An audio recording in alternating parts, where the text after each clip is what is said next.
I want to talk about Find the Truth first, because a great song. Nice. But the only thing I was thinking when I was listening to it is like, man, people could read into this. Like, yeah. I mean, the, it's kind of funny because we talked about that too. Like the video for it even sort of like dives a little bit into that, into sort of like, the internet and people finding truths and stuff like that. But I mean, the funny part is it didn't really like come from a place like that. But I guess that's the fun thing about music is people could read into it in different ways for sure. Yeah, because especially in the environment we're in now. Did you guys get any like weird kind of messages of going like, yeah, you guys are telling it how it is? I wondered if we would, we didn't. I mean, I think people know we don't take ourselves too seriously, so they probably just assumed there was nothing there. But no, I know it's kind of funny because it is one of those things, especially over the pandemic. Like it sort of seemed to really be amplified, and maybe it's because we were all on the internet too much because we were bored and couldn't do anything else. But it was definitely part of the conversation around that song. I mean, the funny part about that song is that one, out of all the songs on the new record, that's probably the oldest one. We had sort of jammed and written that song pre-pandemic, and just was kind of sitting around, and so it was a holdover from kind of previous recording sessions. So it wasn't like even a mention of the times or anything that was pre-pandemic. I was just freewheeling back in the old days, right? So, I'm glad that it still speaks to people. Yeah, no, but no weird sort of normal. Yeah, exactly. Yeah, there's no secret messages in there. We're not like conveying secret messages from the deep underbelly of the internet or anything like that. The Sheepdogs aren't pulling back the onion and going, listen. Yeah, exactly. Yeah, exactly. No, we're just dudes like rock and roll. No QAnon biz mixed up in that or anything like that. And you mentioned the video, which is awesome. I love the video because it shows just how easy it is to go down those kind of internet rabbit holes. Totally. What's the last one you have kind of maybe fallen down? Oh, let me think about that. I've been trying, because it's summertime, I've been trying to really force myself to go and do things outside. So I've been like pretty non-internet lately, which is good because something I went, put me on the spot here. Let me just think real quick. That's all right. Oh man, because I definitely, so we were just on tour, and that is one thing that happens a lot where you're on tour is you're like on your phone killing time or whatever. I feel like I went down a weird rabbit hole trying to like find out more about Donald Fagen's solo career, like which is like kind of a weird one. And I sort of went down into like some like weird, some weird stuff in that. But I mean, I don't know. It's weird because like I'm like pretty big on like going deep on the internet to look stuff up. But no, that's nothing too exciting. Nothing that I could really like. It would really be good talking point. My favorite thing is it always starts out innocent. Because like the last thing I went down was I was looking up something on The Shining, and I just kept clicking other videos and got to Kubrick doing the film, the moon landing, and how Shining is all a code that tells you that and I was like, man, how did I end up here? I was looking for like an audio clip. I mean, the funny thing is, I think there's like a funny kind of like correlation between that and music. I was talking recently to somebody about how like back in the day, if you wanted to learn about a cool band, you needed like a friend's cooler, especially like being in a place from Halifax or Saskatoon or whatever, where you're not like in Toronto, and you needed like a cool older brother to like turn you on to. He's like, oh, you like, whatever, this band, you should check out this band. But I feel like the same thing existed for like misinformation, whereas now we can go down those rabbit holes and discover other bands and go deep on that, or go down rabbit holes and discover weird conspiracy theories. But there was always that like older brother that'd be like, oh yeah, you've seen The Shining, but did you know the real truth behind it? But it's like it now moves so much faster because people like get be their own like cool older brother and like go down those things. And I think it's like a weird correlation with music because I think we discover and consume music so much differently now, and so it's like kind of similar where you can go down those rabbit holes, which I mean we all did when we were younger, but it was just before YouTube or whatever, you had to like kind of like go about it a different way. Yeah, no, and that's a really good point because now it is like, oh, you think the earth is flat? Check this out. Birds aren't real.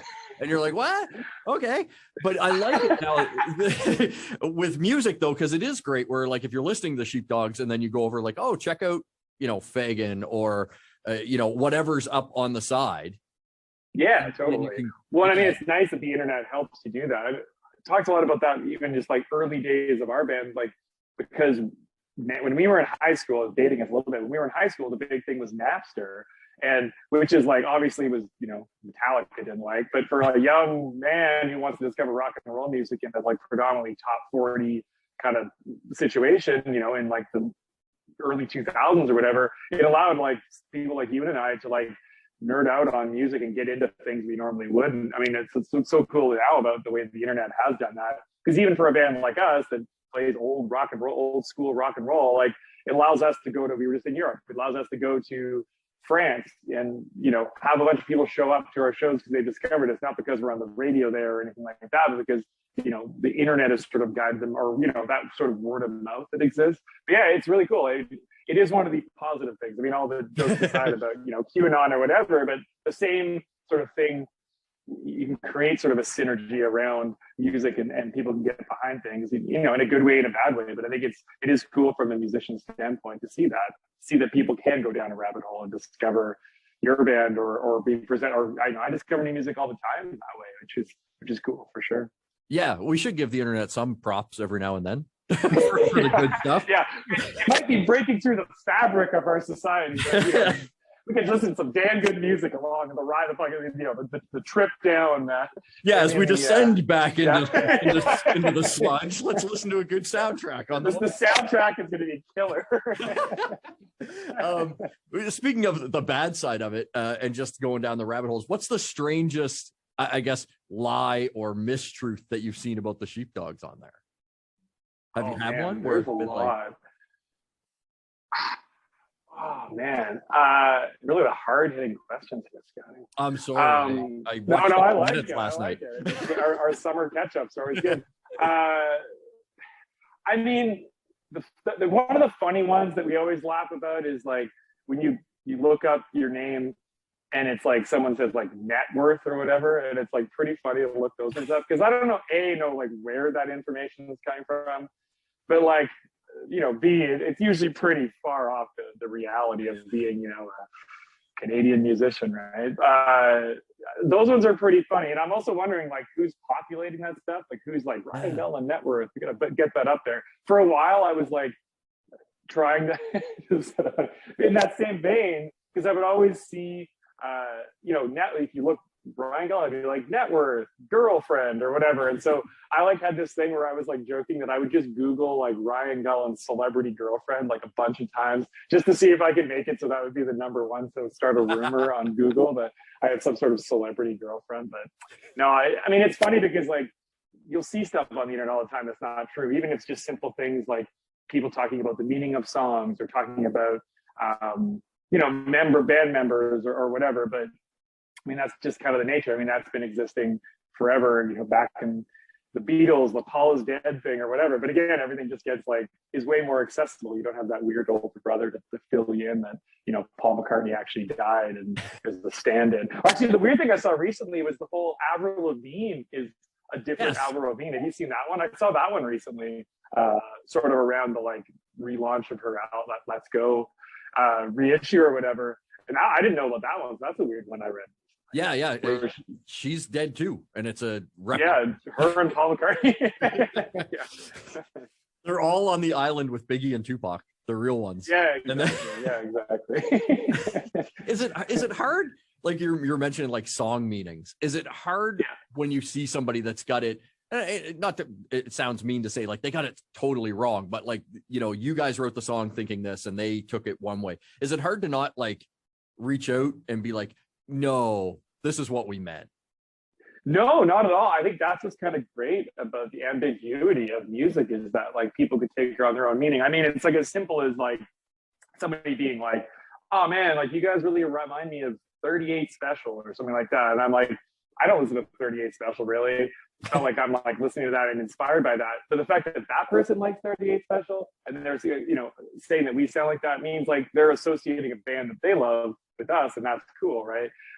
In the same way that with music, if somebody wants to take on a certain meaning to it, I mean that's cool. I mean, we try to not like, for example, we don't ever put our lyrics in in our albums, and it's sort of an intentional thing where we like some stuff to be interpreted. So that's something that's very often wrong on the internet.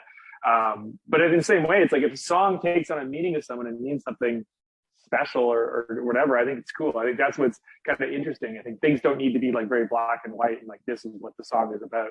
I think in a lot of ways, a lot of our songs too lean more into like maybe a little bit more ambiguous and a little bit more like soundtrack to good times, or kind of like somebody could take on their own meaning to it, which I think is cool. I'd rather have that than really be like, this song is about, you know, drugs or something like that. You know, it's like, because there are certain artists where like it's very obvious what songs are about, and I've always really enjoyed that.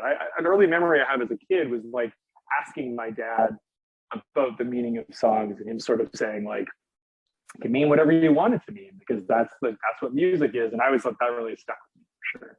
Yeah, that's cool. I just, speaking of asking your parents, I remember driving in the car with my mother. It's just a parental lie, but it just and Bob Dylan came on, and Everybody Must Get Stoned, and I was like, oh, what's that mean? And she was like, oh, it's drinking pop.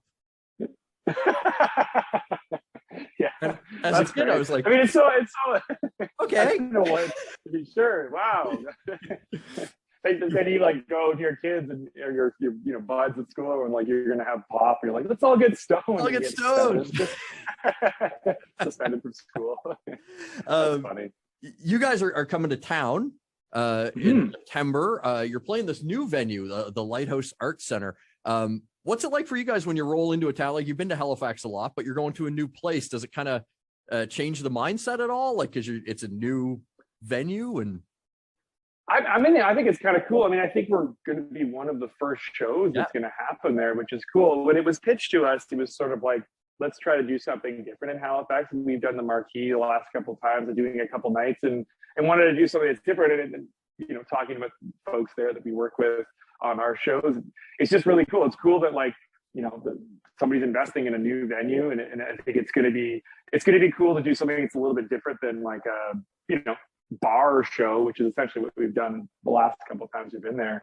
But I mean, new venues are cool. I mean, it's exciting in a time when the pandemic just happened and there's new music venues opening and a different experience. So I think it's cool for us. I mean, we have lots of good friends in Halifax and spend a ton of time there, and it feels almost like a second home at this point, kind of with all the people that are associated with our band that are from there, or live there still. So it's a cool thing to come to a city and have a new experience, because I mean, a lot of times playing the same venue over and over again in the city does get a little bit monotonous too. So it's good to mix it up. But yeah, it seems like it's a really cool space. I mean, I'm really excited to see it.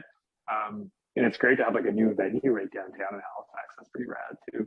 Yeah, it's gonna be sweet. I haven't even been in it yet, so I'm looking forward to kind of check. I think we're like the first rock show, or something. Like, we're definitely like one of the first shows that are happening there. So it's going to be really cool. It is really confusing though, because like the address of it is, I think, the same address as the box office for the arena, and so like on the internet it kept like auto generating that we were playing the arena, which would be sweet, but no, we're playing at the Lighthouse Arts Center. So it's cool. Yeah, it's going to be like a real rockin' show too. It's like a standing room venue and stuff, like a big sort of like cabaret style too. So it'll be rad. Nice. I wanted to get into, because when I was looking online at some stuff, you guys have been busy with the parodies. Which I have fully enjoyed. First, the Beatles one, poking a little bit of fun at the Get Back documentary. The Beatles are the Beatles. Is there any hesitation of going, do we really want to, touch the Beatles in any way that anybody could be like, you're mocking them? Oh, I mean, I think that, I don't know if you've watched the Get Back documentary, but I think it's really funny because, I mean, the Beatles are someone like, we're huge Beatles fans, and we all watched that documentary and we're kind of taken away by the fact of like, you idolize these people and you're like, oh my God, like, and then you see the process in which these incredible songs are written. And it's kind of like not really that exciting. And they're just like drinking tea and eating toast and like, arguably they're the biggest band in the world, arguably the biggest band that's ever existed at that point.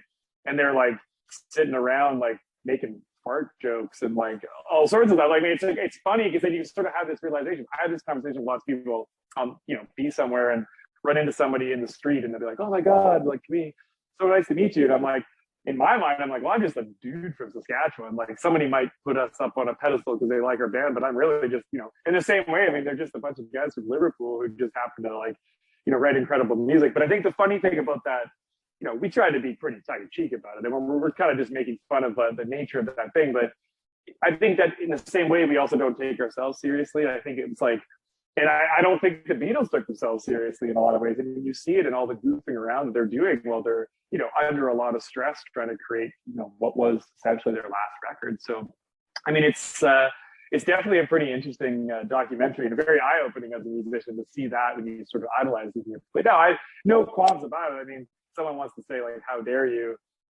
Whatever. I mean, that's it's no different than you put anything out there. We're talking about the internet. I mean, the internet is ruthless. I mean, you put things out there and people will be the first people to tell you suck or whatever. I mean, it's if you like were broken up about people. I mean, if you were worried about people not liking your music or not liking what you do, I mean, you certainly shouldn't strive to be a musician because it's like you're putting yourself up there to be sort of put on trial in a way anyways. So no, I mean, we just like to have fun. I mean, it's honestly like that movie was also very inspiring for us, and we had all kind of watched it sort of around the time that we were kind of getting ready to put out new music and stuff like that. So it just sort of seemed fitting for sure. Well, I think the thing about it, and you mentioned it, is it humanized them so much because they've become like legends and these untouchable things that, yeah, like when you guys are sitting around writing, you're like, well, that's what they did. So we're doing the same thing. Like we're on, it took away a bit of the mystique, which sounds bad, but in a way it was a good thing. Well, totally. And the funny thing at the same time though, is like people forget as well, like those guys were so young. I mean, they were like 25 years old and they'd been like, 20, maybe 26 at that time. But it's like, it's wild to think all the pressure that's put on them. I have a pretty like funny Paul McCartney story, and it sort of speaks to that, like, they have been very privileged their entire lives. Is that when we played Bonnaroo a few years back, Paul McCartnney was one of the headliners. And I was like in the backstage area, I think it was moving the vehicle we had there or something. And a bunch of SUVs rolled in and then out gets Paul McCartney. And I was like, oh my God, it's Paul McCartney. I'm probably like, 60 yards from this hero. And I'm like, oh my God. And there's a bunch of other people standing around me and be like, wow, it's Paul McCartney. And he's sort of like walking towards this area where there's a bunch of porta potties. And someone's like, oh my God, is Paul McCartney going to a porta potty? And I was like, I'm going to guarantee you, Paul McCartney has never used a porta potty in his entire life. Like he literally has probably like has someone who will like fly him in a helicopter to go use the bathroom at his hotel if he really needs to mid-set. So it was like so funny that I was like thinking about that. It's like the guy probably never has used a porta potty before and like, has lived this privileged life. But that was like my help standing next to someone like that thought Paul McCartney was like going into a porta potty. Yeah. That's awesome. I would love to have seen that. The other parody I loved was kind of the promo for the album Out of Sight, because you guys took on They Live, which is a movie that is so near and dear to my heart. Love that film. Whose idea was it to like kind of riff on that? It was sort of Sam, our drummer's idea initially, and we sort of took it from there. We're always trying to come up with fun things that we can do when we're putting out records. And I mean, the funny connection is that Roddy Piper is from Saskatoon, or he's born in Saskatoon. So that's kind of like a fun connection point there. But no, I mean, we're always just trying to come up with different things that we could do. So Sam kind of came up with the idea, and we just went out and kind of shot that in an hour, and we were walking by a fry truck where that guy, like there's a part where I'm inside like the fry truck, and we were just like, hey, can we do that, do this thing with your fry truck and stuff. So yeah, no, it was a very like last minute thing, but it was Sam that came up with it. But I think it turned out great. I mean, it's just, those things are fun. It's fun to like come up with different things rather than just being like, hey, listen to our album or whatever. I love, like I said, I loved it. I grew up on Carpenter films. So see that one, which is kind of overlooked in my opinion. You get a little love. I was like, yeah. And the whole time, of course, being a fan, I was just like, okay, who gets to say the bubblegum line? And Ewan got to say it. So I was like, okay. I mean, he's the lead singer. He's got to have, and probably the most like physically imposing, so he can have that one. He is a physically imposing dude. Yeah, I mean, he's a big dude. He did play college football. Like when we started the band, he was also like playing football for the University of Saskatchewan Huskies. He's definitely like a big, strong guy. I mean, that's many years removed from now, but he still has the stature. He's very, very imposing for sure. Yeah, early Sheepdog show you saved on security because you just had just had you and yeah. But he used to do security. There's like a great story where he was doing security because the football players would always do security. He did security for Metallica one time, and Kirk Hammett like flicked his pick into the crowd and it landed in front of you, and then like someone was like, "Oh, please, and he just like reached out and picked it up and like put it in his pocket." And so he's a Kirk Hammett pick from, but he said it was pretty wild because like when you're doing security for Metallica, he had to like stand there and had to keep moving around because of all the different pyro and stuff. So yeah, he used to do security every once in a while. I mean, again, this is like 15 years ago. Yeah, but yeah. That's fantastic. If I see you guys when you're in town, I'll have to ask him about you should, yeah, no, he'd love that. It'd be like a Nardwuar move to pull that one out. Those like that's all I had for you on our summer catch up. Yeah, that's great, man. Well, no, I'm excited to get back to Halifax. It'll be a good time. I mean, it's not in the summer like last time in Truro, but good fall, September hang in Halifax will be a good time.